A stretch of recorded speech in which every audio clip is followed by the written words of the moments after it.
ఈరోజు ఆరాధన వర్తమానం కోసం మనము యోహాను సువార్త నుంచి 3 చిన్న భాగాలు తీసుకుందాం. యోహాను సువార్త నుండి 3 చిన్న భాగాలు తీసుకుందాం. మొట్టమొదటిది యోహాను సువార్త 3వ అధ్యాయము 15వ వచనం. అందరం కలిపి చదువుదాం. 3వ అధ్యాయము 15వ వచనం.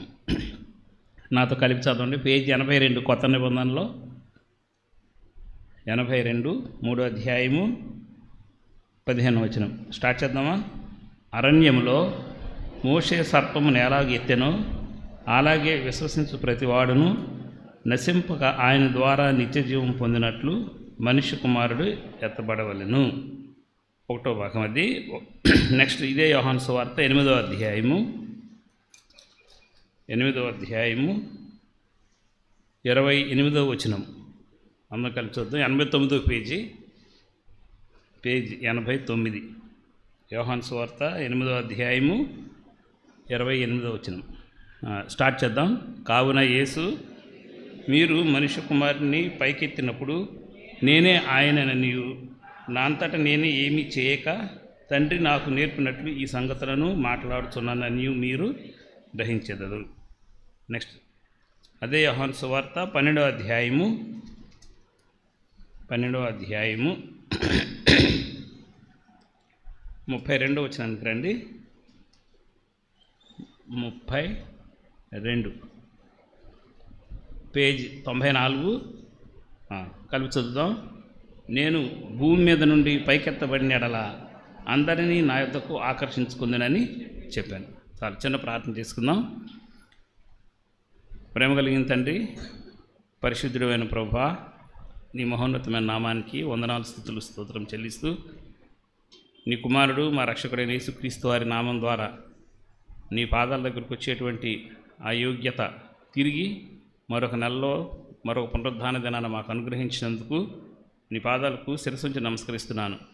దయగలిగిన తండ్రి, ఈ సంవత్సరంలో 4 నెలల పాటు నీ రెక్కల చాటున మమ్మల్ని సురక్షితంగా క్షేమకరంగా కాచి కాపాడి ఈ 4 నెలల్లో కూడాను ప్రతినిత్యము మాతో మాట్లాడుతూ మమ్మల్ని నీలో నిలుపుతూ మాలో ఉన్నటువంటి తండ్రి నీకు ఇష్టం లేని వాటిని కట్ చేస్తూ ప్రభువా నీలో నిలుపుతున్నా నీ ప్రేమంతటిని బట్టి మరొక మారు నీ కుమారుడు మా రక్షకుడైన యేసుక్రీస్తు వారి నామంలో నీ పాదాలకు వందనాలు చెల్లిస్తున్నాను.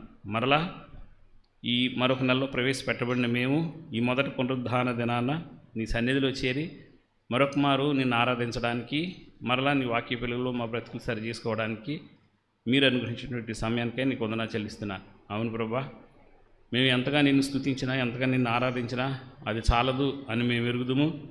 అయినా మా హృదయాల్ని, మా నోటిని మూసుకొని నిన్ను ఆరాధించడానికి నోరు రాక మూగవారిగా మారుతున్నాము. దయచేసి నన్ను మమ్మల్ని క్షమించండి. హృదయపూర్వకంగా నీ వాక్కులు నీ గురించి చెప్తూ ఉండగా గ్రహించేటువంటి మనస్సు నీ పిల్లలకి ఇస్తూ నోరు తెరిచి వారు నిన్ను ఆరాధించడానికి వారందరినీ నన్ను కూడా సమాయత్తపరచమని తిరిగి దినాన పరిశుద్ధాత్మ తండ్రి నాతో మాతో అందరితో మీరు మాట్లాడి తండ్రి మేము ఎందుకు ఆరాధించాలి, ఎందుకు నీ కుమారుని ఆరాధించాలన్న విషయాల మీద స్పష్టంగా మీరు మాతో మాట్లాడుతూ హృదయపూర్వకంగా ఆ విషయాలు గ్రహించిన వారమై నోరు తెరిచి హృదయపూర్వకంగా నిన్ను ఆరాధించేటువంటి ఆరాధనలోకి నన్ను మమ్మల్ని నడిపించమని, రావాల్సిన వారు సకాలంలో రావడానికి నీ కృప దయచేయండి, వచ్చిన వారు ఏకమనసు కలిగి వినటానికి కూడా నీ సహాయం దయచేయమని అల్పుడైన నన్ను నీ చేతులకు అప్పగిస్తూ నన్ను మరుగు చేసి నాతో మాతో అందరితో మీరే మాట్లాడి మేమందరం నిన్ను ఆరాధించడానికి మమ్మల్ని సమాయత్తపరచమని, ఈ కొద్ది మానవులు అంగీకరించి సహాయం చేయమని నీ ప్రియ కుమారుడు మా రక్షకుడినైనా యేసుక్రీస్తు వారి నామంలో కొద్ది మానవులు అడిగి వేడుకుంటున్నాను తండ్రి. ఆమేన్. సరేనండి, సమయం చాలా మించింది.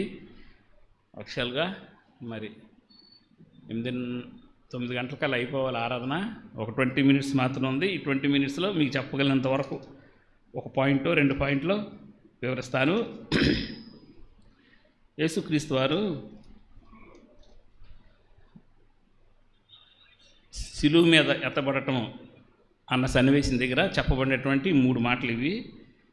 మొట్టమొదటిది ఏంటనంటే 3వ అధ్యాయంలో మనం చదువుకున్న ప్రకారంగా అరణ్యంలో మోషే ఎలాగ సర్పమునెత్తెను అలాగే విశ్వసించు ప్రతివాడు నశింపక ఆయన ద్వారా నిత్యజీవం పొందినట్లు మనిషి కుమారుడు ఎత్తబడవలెను అన్నాడు. ఎందుకు తర్వాత అటు తర్వాత కూడా నేను ఎత్తబడినప్పుడు అన్నాడు. అంటే 3 సందర్భాల్లో ఒకే విషయాన్ని ఆయన రిపీట్ చేస్తూ చెప్పినటువంటి 3 సందర్భాలు ఇవి. అయితే 3 సందర్భాల గురించి చెప్పుకునేంత టైం మనకు ఉండకపోవచ్చు. బట్ ఒక్క సందర్భం గురించో లేకపోతే కుదిరితే 2 సందర్భాల గురించి చెప్పి మనం దేవుణ్ణి ఆరాధించడానికి సిద్ధపడదాం.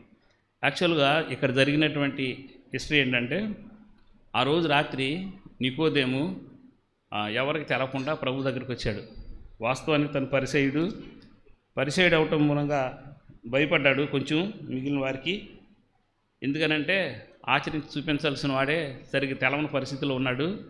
యేసుక్రీస్తు వారు మాట్లాడుతుంటే అవి స్పష్టంగా హృదయానికి వచ్చి తాకుతుంటే, ఏంటి మన బోధ ఎట్లా ఉంది, మనం ఎలా బిహేవ్ చేస్తున్నాము, కానీ ఈయన మాటలు వేరుగా ఉన్నాయి, ఈయన చెప్పేది వేరేగా ఉంది, ఏంటి ఒకసారి పైగానే ఆయన చేస్తున్న అద్భుతాలు చూశాడు, అవన్నీ చూస్తుంటే ఇవి మన దగ్గర ఎందుకు జరగట్లేదు అని ఒక ప్రశ్న వచ్చినప్పుడు తనకు ఒక అనుమానం వచ్చి ఉండొచ్చు, బహుశా మన జీవంలో లేమేమో అని.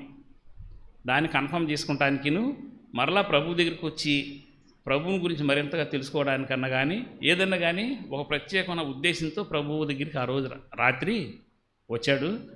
వచ్చి ప్రభు దగ్గరికి వచ్చి అన్నాడు, ప్రభువా, నీకు దేవుడు తోడై ఉంటేనే కానీ నీవు చేస్తున్న సూచక్రియలు ఎవరు చేయడు, నువ్వు దేవుని యొద్ద నుంచి వచ్చిన బోధకుడు అని మేము ఎరుగుదుము అని ఒక మాట చెప్పాడు. అయితే మన ప్రభు హృదయ రహస్యాలు ఎరిగినవాడు కదా. నికోదేము బయటపడటానికి కొంచెం తచ్చట్లాడుతున్నాడు, కానీ ప్రభు డైరెక్ట్గా చెప్పేశాడు.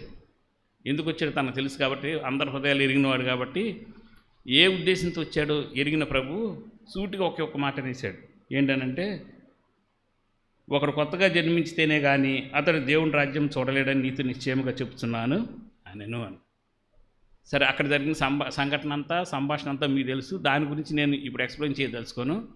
సరే, అట్లాగా నికోదేముతో తిరిగి జన్మించాలి అని చెప్పినప్పుడు ఎలా జన్మించాలి, ముసలాడు వినాడు ఎలా మళ్ళీ పుడతాడని మరి ప్రభువుని అడగటము, ప్రభు దానికి జవాబు చెప్పుకుంటూ ఒకడు నీటి ద్వారా ఆత్మ ద్వారా తిరిగి జన్మించాలి అని చెప్పాడు.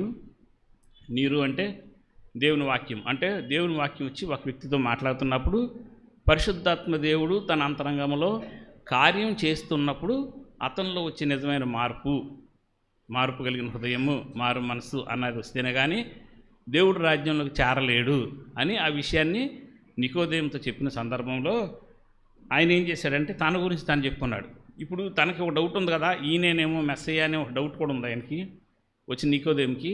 సో ఆ విషయాన్ని కూడా చెప్తూ ఇదే విషయాన్ని ఆ విషయాలను చెప్పుకుంటూ కింద విషయాన్ని చెప్పాడు. తనతో ఏమంటున్నాడు, అరణ్యంలో ఎందుకని ఈ మోషన్ని సర్పం ఎత్తాడు అని మాట చెప్పాడు అని అంటే, పైన చెప్పాడు క్రొత్త జన్మలోకి రావాలంటే ఏం చేయాలన్నప్పుడు గాలి విసిరి కొడితే ఎట్లా ఉంటుంది అట్లా ఉంటుంది అని అట్లా చెప్తే, చిన్నపిల్లడు చెప్పినట్టు ఒక ఉపమానంలో చెప్తే దానికి అర్థం కావట్లా. ఏమని పైన ఏమన్నాడు చూడండి, ఒకడు కొత్తగా జన్మింపవాలని నేను మీతో చెప్పిన సంగతులు చెప్పినందుకు ఆశ్చర్యపడవద్దు. గాలి తనకిష్టమైన చోటు విసురును, నీవు దాని శబ్దం విందువే కానీ అది ఎక్కడి నుంచి వచ్చినో ఎక్కడికి పోనో నీకు తెలియదు. ఆత్మూలంగా జన్మించిన ప్రతివాడిని అలాగనే ఉండున్నాను. ఇది చెప్పాడు కానీ ఆయనకు అర్థం కాల. అందుకని వాస్తవం తను పరిచయం కాబట్టి తనకు అర్థమయ్యే లాంగ్వేజ్లు చెప్పడం కోసం పాత నిబంధనలో తీసుకెళ్ళాడు. పాత నిబంధనలో తీసుకెళ్ళి అక్కడ చెప్పాడు ఏమని, మోషే సర్పంని ఎలాగెత్తాడో అలాగే మనిషి కుమారుడు ఎత్తబడతాడు బాబు అని ఒక మాట చెప్పాడు. ఇది ఉన్న లింకు. సరే, ఈ లింక్ దగ్గర ఆయన చెప్పొచ్చినటువంటి మాట ఏంటి దేని గురించి అని అన్నప్పుడు, విశ్వసించు ప్రతివాడును నశింపక ఆయన ద్వారా నిత్య జీవం పొందినట్లు. ఇది మెయిన్. అంటే యేసుక్రీస్తు వారు ఎత్తబడిన దాని వెనకాల సర్పంతో పోల్చిన దగ్గర, సర్పంతో కాదు యాక్చువల్గా మీకు నేను చెప్తాను దేని గురించి చెప్పాడు అనే విషయం గురించి. ఎత్తబడినటువంటి ఇత్తడి సర్పంలాగా ఎత్తబడిన యేసుక్రీస్తు వారిని చూసినప్పుడు వాడు ఏం చేస్తాడంటే నశింపక నిత్య జీవాన్ని పొందుతాడు. ఇది మెయిన్ పాయింట్. నశింపక నిత్య జీవాన్ని పొందుతాడు. ఆ విషయాన్నే ఆ వచ్చినటువంటి నికోదేము చెప్పే దగ్గర ప్రభువారు చెప్పినటువంటి ఒక చిన్న ఇలస్ట్రేషన్ అనమాట. అంటే చిన్న ఉదాహరణ, అర్థం కాకపోతే మన పాత నిబంధనలు తీసుకెళ్ళి దానికి అర్థమయ్యేలా చెప్పడం జరిగింది. సరే, అసలు విషయం ఏంటి అన్నది మనం ఒకసారి చూస్తే రండి. ఒకసారి దీని గురించి మనం మాట్లాడుకునేటప్పుడు సంఖ్యాకాండంలోకి రండి. ఒకసారి సంఖ్యాకాండము 21వ అధ్యాయంలోకి వెళ్తే అక్కడ ఈ స్టోరీకి సంబంధించిన వివరం అంతా మనకి ఉంటుంది. స్టోరీ అని అనకూడదు కానీ వాస్తవం, జరిగినటువంటి వాస్తవాన్ని గురించిన విషయం అక్కడ ఉంటుంది. 21వ అధ్యాయంలో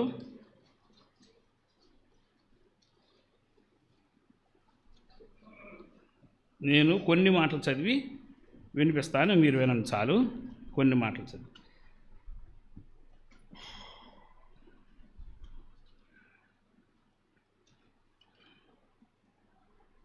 సంఖ్యాకాండంలో 21వ అధ్యాయంలో నేను చదువుతాను.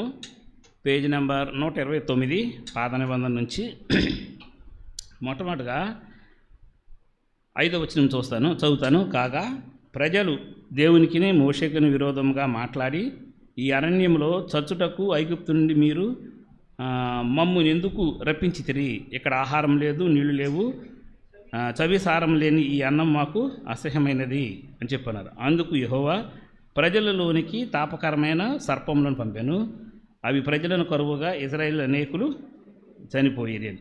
అక్కడ నుంచి కిందకు వచ్చి తిరిగి వాళ్ళందరూ మోషే దగ్గరికి వచ్చి తమ తప్పు జరిగిందని ఒప్పుకున్న తర్వాత 9వ వచనం దగ్గర, కాబట్టి మోషే ఇత్తడి సర్పం ఒకటి చేయించి స్తంభం మీద దానిని పెట్టాను. అప్పుడు సర్పపు కాటు తినని ప్రతివాడును ఆ ఇత్తడి సర్పం నిదానించి చూచినందున బ్రతికాను. ఇది సన్నివేశం. ఇదే సన్నివేశాన్ని యేసుక్రీస్తు వారు నికోదేముకు చెప్పాడు జరిగిన సంఘటన ఏంటని. సరే, ఇక్కడ జరిగిన విషయం ఏంటంటే, ఇశ్రాయేల్ ప్రజలు దేవుడు వారి బానిసత్వం నుంచి విడిపించి బయటకు తీసుకొచ్చి వాళ్ళని నడిపిస్తూ ఉన్నప్పుడు వారు ప్రతి అవసరత ఆయన తీరుస్తానే వెళ్తున్నాడు. అయినప్పటికి కూడాను వాళ్ళు ఏం చేశారంటే దేవునికి మోషేకి విరోధముగా మాటలాడి అన్నారు. అంటే రెండంతల పాపం చేశారు. ఎట్లా చేశారు అని మనం అనుకుంటే, దేవుడు మామూలుగా వాళ్ళకి ఇచ్చినటువంటి ధర్మశాస్త్రం ప్రకారం చూస్తే ఫస్ట్ ధర్మశాస్త్రం వచ్చిన 10 ఆజ్ఞల్లో మొట్టమొదటి 4 ఆజ్ఞలు ప్రభువు గురించి అయితే, తర్వాత ఉన్న 4 ఆజ్ఞలు తన తోటి వారితో గురించి. అందుకని యేసుక్రీస్తు వారు 10 ఆజ్ఞలు 2 భాగాలు చేశారు. ఏమన్నారు? నీ దేవుడైన యెహోవాను నీ పూర్ణ హృదయంతో, పూర్ణాత్మతో, పూర్ణ బలంతో ఆరాధించాలని ఒకటి. రెండోది ఏంటంటే నిన్ను వలె నీ పొరుగువారిని ప్రేమించాలి. కట్ చేస్తే నీ దేవుడైన యెహోవాను ప్రేమించాలి, నిన్ను వలె నీ పొరుగువారిని ప్రేమించాలి అని 2 భాగాలు చేశారు. అంటే ఈ 2 భాగాలని మీరేరు వాళ్ళు. 2 భాగాలు మీరేరు. ఎట్లా తెలుసు 2 భాగాలు మీరేరు అని మీరంటే, అక్కడే ఉంది. ఏమనంటే దేవునికిను మోషేకు విరోధముగా అని అన్నారు. అంటే ఫస్ట్ తప్పేమో దేవుడికి విరోధంగా చేశారు.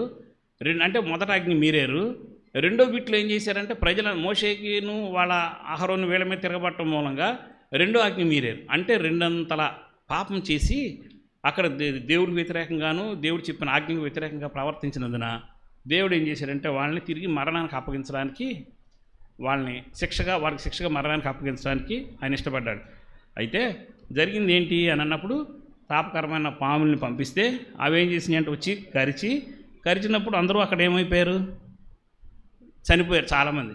అప్పుడు వాళ్ళకి అర్థమైపోయింది తప్పు జరిగిపోయింది, మనం దేవుడికి వ్యతిరేకంగా మాట్లాడాము, మోషేకి వీళ్ళకి వ్యతిరేకంగా మాట్లాడామని వచ్చి వాళ్ళ దగ్గర ఒప్పుకున్నారు. ఒప్పుకుంటే తిరిగి దేవుడు ఏం చేశాడంటే దానికి రెమెడీ చూపించాడు.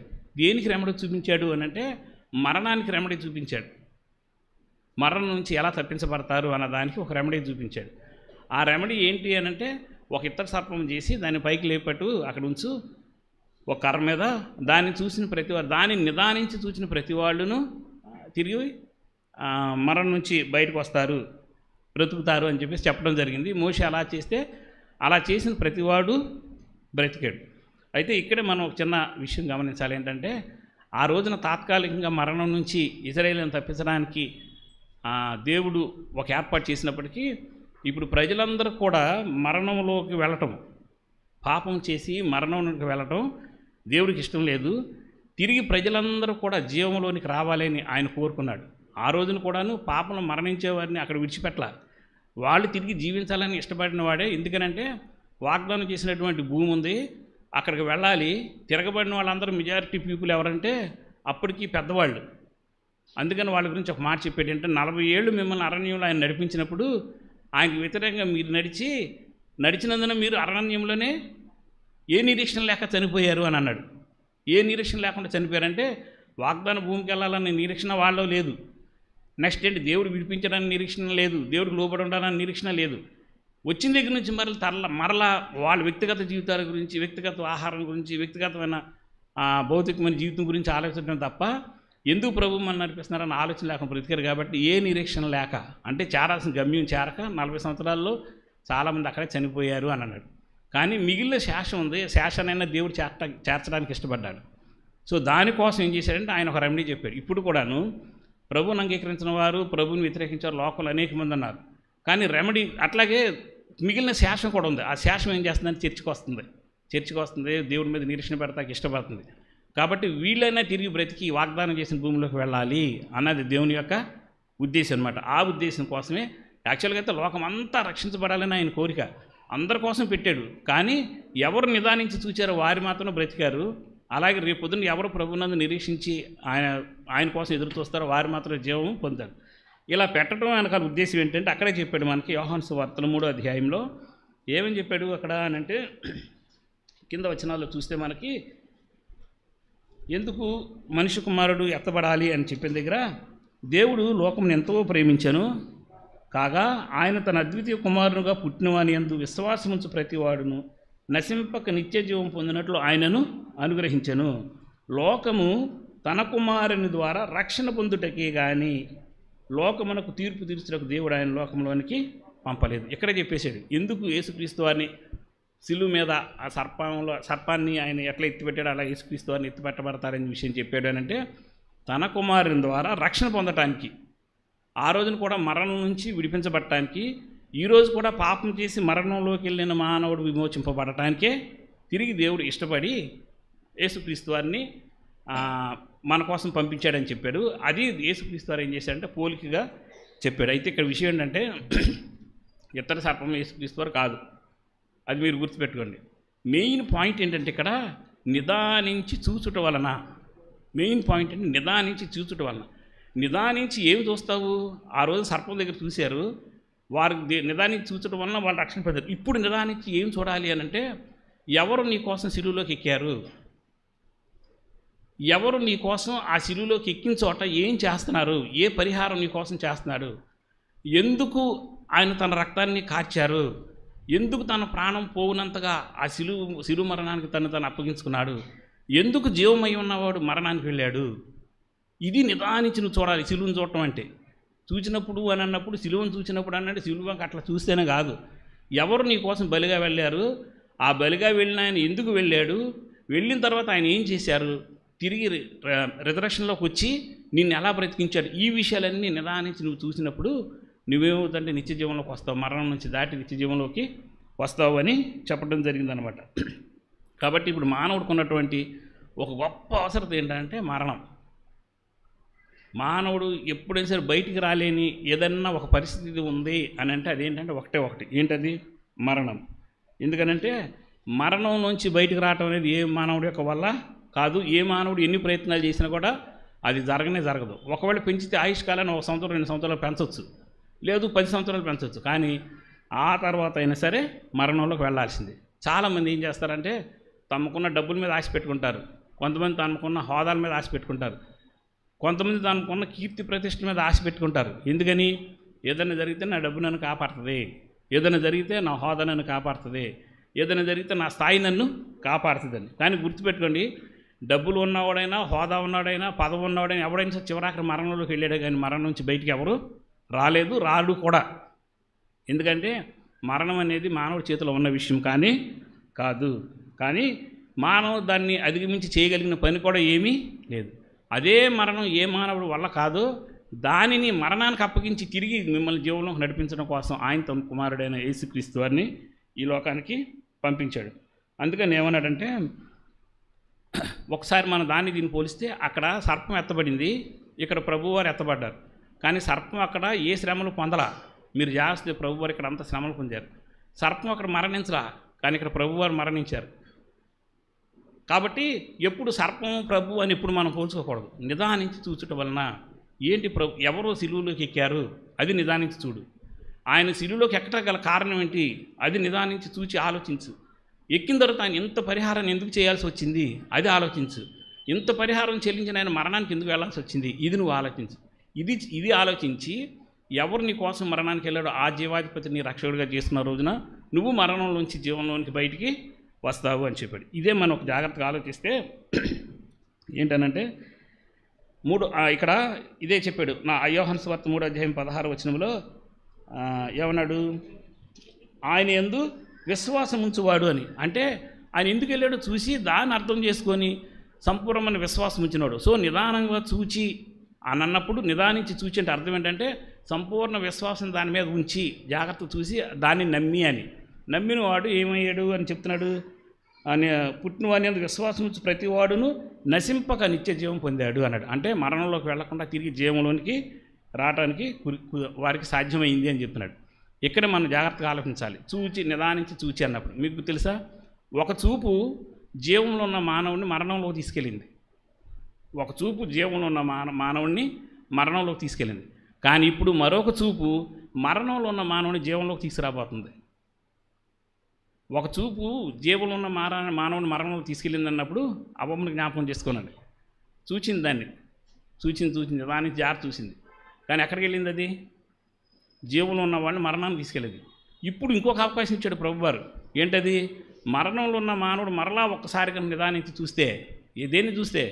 సిలువ వేయబడిన యేసుక్రీస్తు వారిని చూస్తే మరణంలో ఉన్న నువ్వు ఎక్కడికి వస్తావు? జీవంలోనికి తిరిగి వస్తావు అని చెప్తున్నాడు. అందుకని యేసుక్రీస్తు వారు పైకి ఎత్తబడ్డాడు అన్న మాటని ప్రస్ఫుటంగా చెప్పాడు. బైబిల్లో ఒక మాట చెప్పాడు. ఎవడు మరణంలోకి వెళ్తాడు? బైబిల్గా మామూలు జనరల్గా బైబిల్ చదివి విశ్లేషణ చేసిన వారు ఏం చెప్తున్నారంటే, ఎవరు మరణంలోకి వెళ్తారు అని అన్నప్పుడు 3 రీజన్లు చెప్పారు. ఫస్ట్ రీజన్ ఏంటంటే, నేను పాపం చేత కరవబడ్డాను, ఇప్పుడు నా గతి మరణము అని గ్రహించని ప్రతివాడు మరణంలోకి వెళ్తాడు అని అన్నాడు. నేను పాపం చేత కరవబడ్డాను, సో ఇప్పుడు పాపం మూలంగా వచ్చిన జీతం మరణం నా బాడీలోకి వచ్చింది కాబట్టి నేను మరణంలోకి వెళ్ళిపోతాను అన్న గ్రహింపు లేనివాడు ఖచ్చితంగా మరణంలోకి వెళ్తాడు. నెంబర్ 2, మరణంలోకి వెళ్తానన్న సంగతి తెలిసి దానికి ఏమైనా మార్గం ఉందా అని వెతకని వాడు కూడా మరణంలోకి వెళ్తాడు. దానికి దానికి మార్గం ఏమన్నది వెతకని వాడు కూడా మరణానికి వెళ్తాడు. 3వ కేటగిరీ ఉన్నారు. మరణంలోకి వెళ్తాక దారి ఉందని తెలిసి కూడా ఆ దారికి వెళ్ళినవాడు మరణంలోకి వెళ్తాడు. ఆ రోజున అక్కడ జరిగింది కూడా అదే. ఇతర సర్పాన్ని నిలబెట్టి చూడమని మోషే చెప్పినప్పుడు అది ఉందన్న సంగతి తెలుసు చూచిన వాళ్ళు మరణం నుంచి తప్పించుకున్నారు. కానీ చాలామంది చూడని వాళ్ళందరూ మరణంలోకి వెళ్ళారు.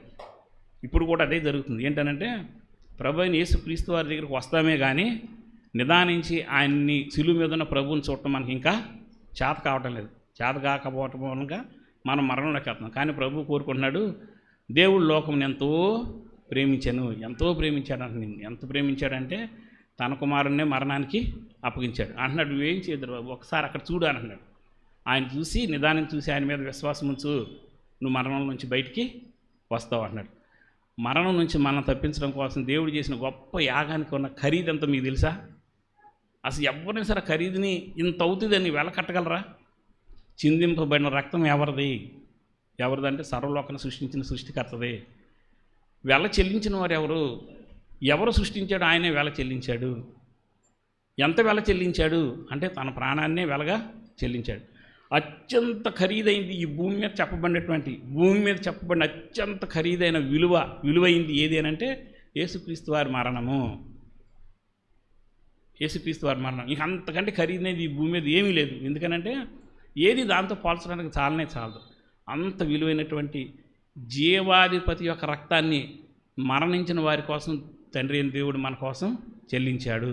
మాట్లాడుకున్నారు అది కాదు. కాబట్టి ఒక్కసారి తండ్రి మరణంలో ఉన్న నన్ను రక్షించడానికి, ఆ రోజు మరణంలోకి వెళ్ళిపోతున్న వారికి మోషే ద్వారా ఎలా మీరు జీవంలోకి తీసుకురావడానికి ఇష్టపడ్డారో, తిరిగి బ్రతికించడానికి ఇష్టపడ్డారో, మరణంలోకి వెళ్ళిన నన్ను కూడా నీ కుమారుడు మా రక్షకుడైన యేసుక్రీస్తు వారి ద్వారా తిరిగి జీవంలోకి తీసుకురావటం కోసం నీ కుమారుడిని మాకు బదులుగా ఆ కర్వల సిలువలోకి ఎక్కించావు ప్రభా. అంతేకాదు ఒక మాట చెప్తున్నారు, నిదానించి ఆయన చూడటం వల్ల మీరు అందరూ బ్రతుకుతారు అని చెప్తున్నారు అని చెప్పేసి మనం తండ్రి అయిన దేవుణ్ణి ఈరోజు ఆరాధించేద్దాం. అలాగే ఇదే సందర్భంలో మరణంలోకి వెళ్ళిన వ్యక్తి తిరిగి బ్రతుకుతాడా? దీని గ్యారెంటీ ఏమైనా ఉందా అంటే బైబిల్ నుంచి ఒక 2 మాటలు మీకు నేను చదివి వినిపించి ముగిస్తాను. యోహాను సువార్త 5వ అధ్యాయంలో మనకందరూ తెలిసిన వెరీ ఫెమిలియర్ వెర్స్ అది. 5వ అధ్యాయము 24వ వచనంలో, నా మాట విని నన్ను పంపిన వాని యందు విశ్వాసం ఉంచువాడు నిత్య జీవం గలవాడు, వారు తీర్పులోనికి రాక మరణములో నుండి జీవములోనికి దాటి ఉన్నాడని మీతో నిశ్చయముగా చెప్పుచున్నాను అన్నాడు.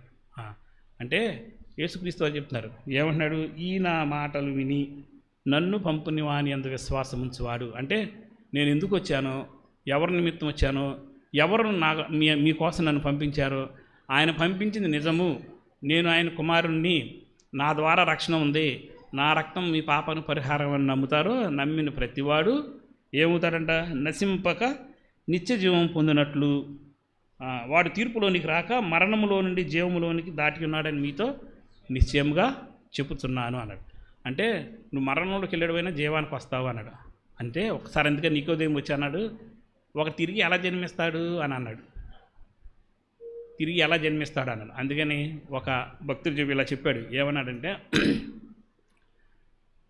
నువ్వు ఒక్కసారి జీవిస్తే 2 సార్లు మరణిస్తావు, కానీ 2 సార్లు మరణిస్తే లాంగ్ టైం నువ్వు జీవిస్తావు అని చెప్పాడు.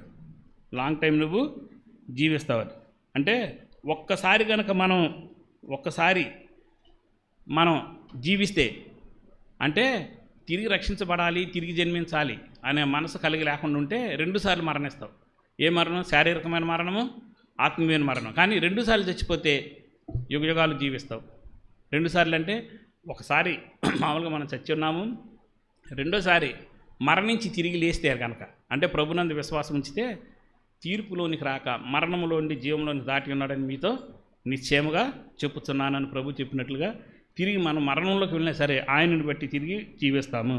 ఇంకో మాట ఎక్కడ చెప్పండి, మనందరికి తెలిసింది యోహాను సువార్తె 11వ అధ్యాయంలో మనకందరూ తెలుసు, లాజరును లేపిన దగ్గర యేసుక్రీస్తు ఒక మాట చెప్పాడు, పునరుద్ధానమును జీవమును నేనే, నా యందు విశ్వాసం ఉంచువాడు చనిపోయినను బ్రతుకును, బ్రతికి నా యందు విశ్వాసం ఉంచువాడు ఎన్నటికీ చనిపోడు అని ఒక మాట చెప్పాడు. అంటే 2 చెప్పాడు, ఒకళ్ళు ముందు చనిపోయిన తిరిగి నువ్వు లేస్తావు, ఒకళ్ళు నేను వచ్చే వరకు ఉంటే కనుక అసలు మరణం చూడకుండానే లేస్తావు. అంటే ఒకటే చెప్తున్నాడు, మరణం మీద తిరిగి అధికారం ఇవ్వగలిగినటువంటి జీవాన్ని నేనే అని. కాబట్టి ఈ మాటలను బట్టి ప్రభువు మన కోసం మరణించాడు అని విశ్వసించి, మన కోసమే దేవుడు ఆయన కుమారుడైన యేసుక్రీస్తు వారిని లోకానికి పంపించాడు, ఆయన మరణం ద్వారా తిరిగి మనకు జీవాన్ని ఇవ్వడానికి ఇష్టపడ్డాడు అన్న విషయం ఎవరో విశ్వసిస్తారో, విశ్వసించి ప్రతివాడు రక్షించబడతాడు, మరణం నుంచి తప్పించబడతాడు అంటున్నాడు. కాబట్టి దేవుడు మనకి ఇచ్చినటువంటి ఈ గొప్ప జీవాన్ని బట్టి హృదయపూర్వకంగా ఆయన ఆరాధన చేద్దాం.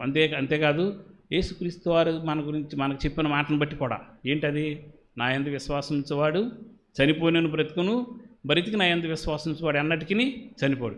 ఇది గుర్తుపెట్టుకున్నా సరే మనం ప్రభువుని ఆరాధన చేయవచ్చు. కాబట్టి ఈరోజు మనం ప్రభువుని ఈ భాగం ద్వారా ఆరాధన చేద్దాము. మరొక మాట మీకు చెప్పేసి ముగిచ్చేస్తాను. నేను 2వ భాగంలో మీకు చదివించింది 8వ అధ్యాయంలో చూడండి, 8వ అధ్యాయం 28వ వచనం చెప్పనేమో, కొంచెం 2 ముక్కలు చెప్తాను. మీకు 3 భాగాలు చదివించాను కదా, ఒక భాగం చెప్పాను. 2వ భాగంకి వచ్చి 8వ అధ్యాయం 24వ వచనం, 8:28. మనిషి కుమారుని పైకెత్తినప్పుడు నేనే ఆయననియు,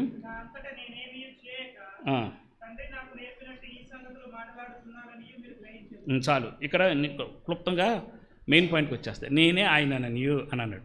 నేనే ఆయనంటే ఐ యామ్ హీ అని రాయబడింది కదా. ఏంటి నేనే ఆయన అంటే? మనం ఏం గ్రహించాలి? నేనే ఆయనని మీరు గ్రహిస్తే అని అన్నాడు.